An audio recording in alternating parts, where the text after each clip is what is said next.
Did you know that in early January 2026, the United States launched a direct military operation inside Venezuela to capture its president, Nicolás Maduro?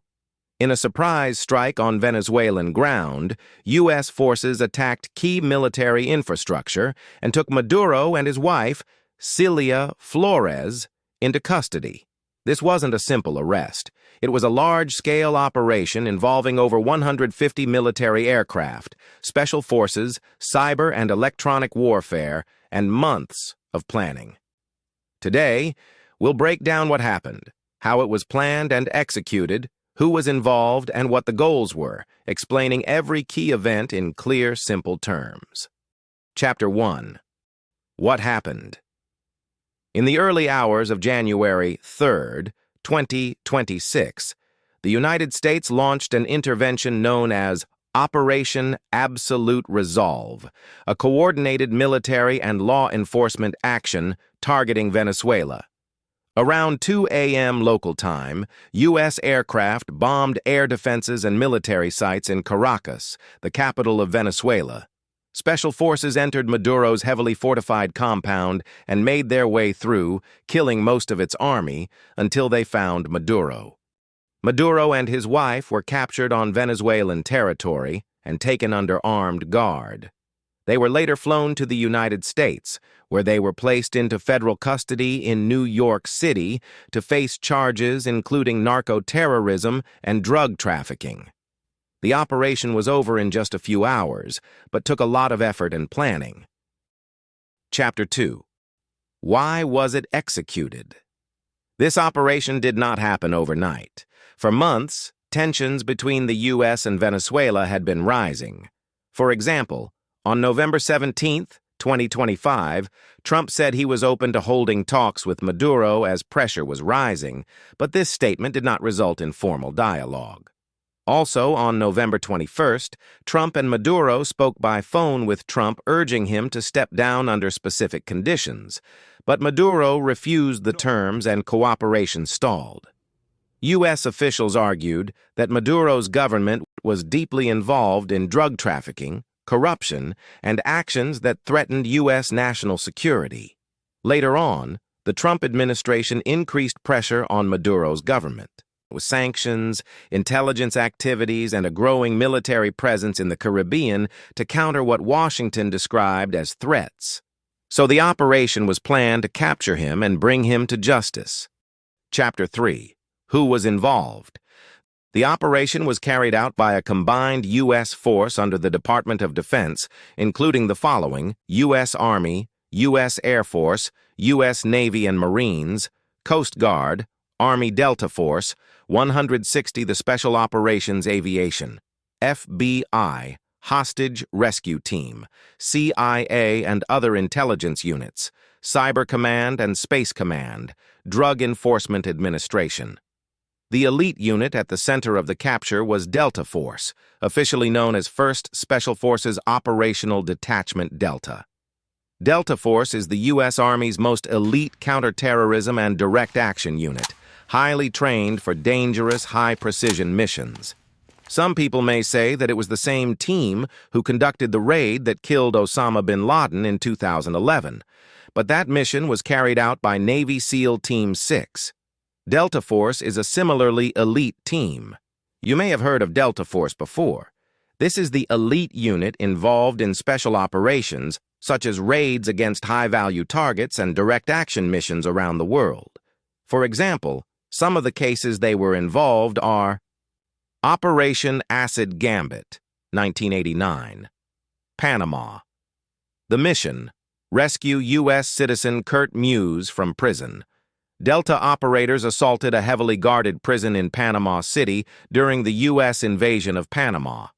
Result: Muse extracted by helicopter under heavy fire. Operation Just Cause, 1989, capture of Manuel Noriega. Mission: capture Panama's leader, Manuel Noriega. Delta's role: raids on command centers, targeting Noriega's inner circle, high-risk urban operations. Noriega eventually surrendered to U.S. forces. Post 9/11 operations: Afghanistan, 2001. Mission: counterterrorism and high-value target raids in Afghanistan. Roles included: hunting Taliban leaders, raiding al-Qaeda safe houses, direct action, and intelligence-driven missions. Delta Force was one of the first U.S. units deployed to Afghanistan after 9/11.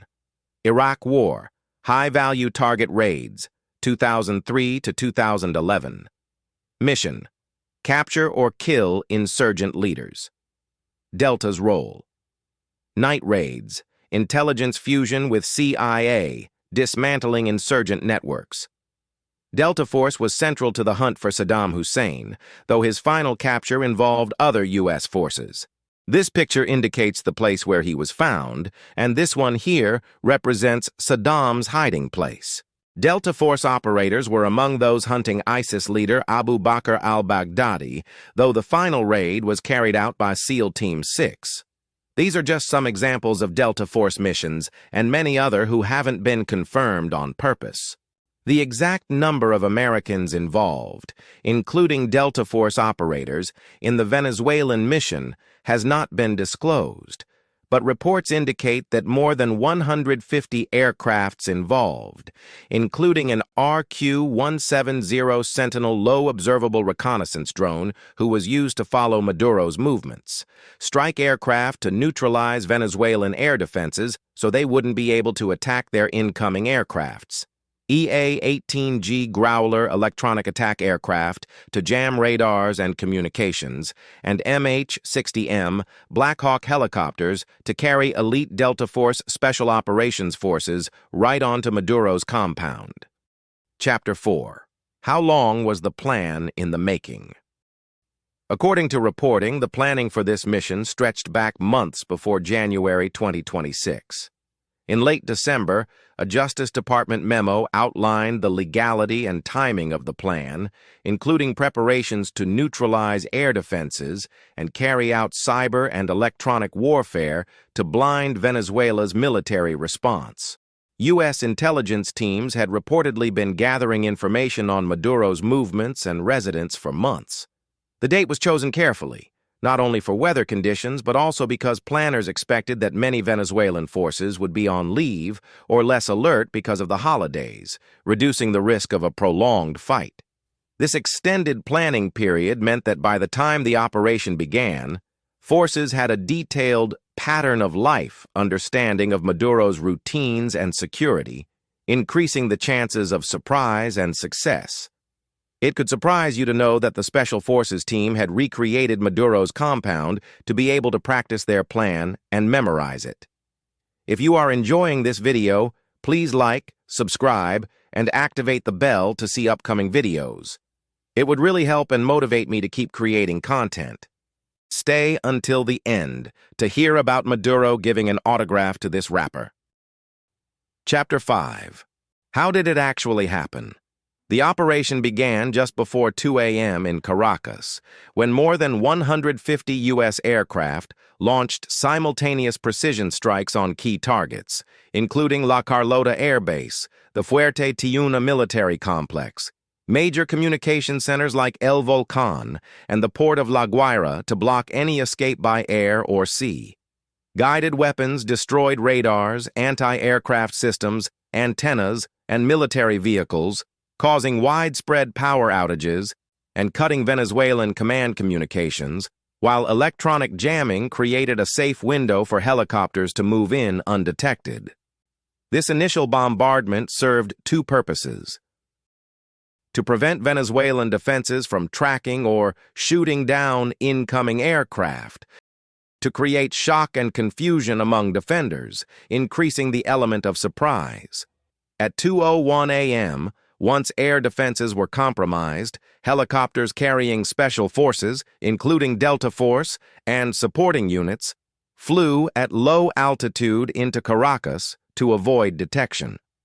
These helicopters descended onto Maduro's fortified residence, carrying elite Delta Force operators supported by Navy SEALs and federal agents, equipped with night vision gear and breaching tools, who split into teams, sealed off escape routes, and advanced through the compound.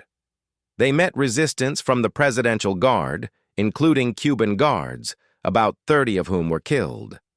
Maduro tried to reach a safe room, but just before reaching, was intercepted, along with his wife Celia Flores, and surrendered without further fighting. The remaining resistance was neutralized, the area secured, and the couple was handcuffed, blindfolded, and fitted with protective headphones for flight, then flown out immediately, first to the USS ship Iwo Jima, which was about 100 miles of the coast of Venezuela, then transported to U.S. Naval Station Guantanamo Bay, where they were loaded onto an FBI aircraft and flown to Stewart Air National Guard Base north of New York, and finally by helicopter to the Metropolitan Detention Center in Brooklyn. And the entire mission ended before dawn, with no U.S. troops left behind. Chapter 6.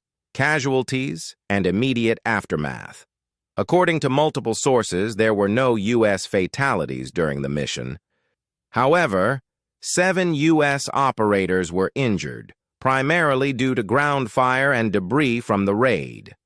On the Venezuelan and Allied side, estimates vary, but sites say around 80 military personnel and security forces were killed, including 32 Cuban security personnel who had been working as part of Maduro's protection detail. 2 civilians were also reported killed in explosions or stray fire during targeted attacks on communications and military arrays. But the operation clearly resulted in significant loss of life among Maduro's defenders, while minimizing U.S. losses. In this picture, we can see a map of part of Venezuela. CSIS was able to estimate the military activity and battle damage at 4 sites: the Fort Tiuna Military Complex, La Carlota Air Base, La Guaira Port, and El Higuerote Airport. Additional strikes were carried out against communications infrastructure in El Volcán, as well as air defenses in Catia La Mar and Fort Guaycaipuro. A January 3, 2026, satellite image of Fort Tiuna shows the damage concentrated in several discrete areas within the complex. The most heavily damaged site is a motor vehicle maintenance and storage facility that is likely supporting a mechanized unit. Several heavy equipment transporters, HETs, are visible within the compound. Report suggests a FANB's 312th Ayala Armored Cavalry Battalion. Satellite imagery also shows destruction of a nearby facility assessed to have housed emergency power generation equipment. Black smoke, still visible a day after the strike, indicates the ongoing combustion of fuel or oil. Additionally, a large crater, measuring approximately 9.17 meters in diameter, was observed at a reported entrance to an underground facility, UGF, believed to be part of Maduro's bunker complex. This may have been the facility where Maduro and his wife were captured. If so, then the damage may have been from SOF forces blowing open the sealed doors and getting inside. 2 impact craters from munitions detonations can be seen slightly north of the runway at La Carlota Air Base. The relatively small footprint left by the strikes could indicate an effort to keep the risk of collateral damage to a minimum. Satellite imagery confirms open-source claims that an uncamouflaged Buck M2E surface-to-air missile system was destroyed at this location. 3 aircraft and a truck have been parked on the runway since at least January 4th for runway denial to prevent landing by larger aircraft. However, these cannot prevent helicopters from landing. Located roughly 12 kilometers north of Caracas, La Guaira Port was struck because of the presence of an air defense unit, not because it is a military facility. Satellite imagery taken 2 days after Operation Absolute Resolve took place shows damage localized to a single pier with 2 warehouses. The target point was between the 2 warehouses, where a Buck M3 air defense missile system was reportedly located. Notably, the United States did not target the main loading and unloading docks at the port, nor the Venezuelan naval ships docked approximately 700 meters to the west. Higuerote Airport lies near the coast to the east of Caracas. As at La Carlota, aircraft were positioned on the runway to deny incoming aircraft. Additionally, post-operation imagery shows a destroyed truck near the terminal building with a debris fan consistent with a precision strike. There is no indication of strikes elsewhere at the airfield, further supporting the theory that the strike was focused. Rather, the likely target of U.S. strikes at Higuerote Airport was an air defense unit, as seen in imagery taken in the days leading up to the operation. The only commercially available image after the strike, collected on January 4th, does not conclusively confirm damage to the air defense unit due to cloud cover obscuring parts of the site. However, the presence of the unit prior to the strikes strongly suggests that the air defense unit was the intended target. Chapter 7. Legal and Political Justifications. To justify this action, the U.S. Department of Justice issued a memo outlining the legal basis for the operation, arguing that the president had inherent authority to deploy forces for the arrest without violating U.S. law. This operation drew on precedents from past actions, like the 1989 U.S. capture of Panama's Manuel Noriega, to frame the raid as a law enforcement mission rather than an act of war. To the day, there hasn't been any legal actions for this operation. Conclusion. What happens next? The capture of Nicolás Maduro and his wife marks one of the most dramatic and controversial actions by the United States in the last decades. Whether this leads to a stable Venezuela or prolonged conflict remains uncertain. But one thing is clear. The world witnessed a striking moment in modern history, and also that the United States is no joke. I hope you understood better the events that happened on January 3rd. Quick fact. Did you know that U.S. rapper 69 was released on April 3rd, and he was carrying a paper-made SpongeBob, which was signed by Venezuelan President Nicolás Maduro? He wrote, "2nd April Venezuela forever." According to the rapper, they were sleeping together on the same cell. Thanks for watching. See you on the next one.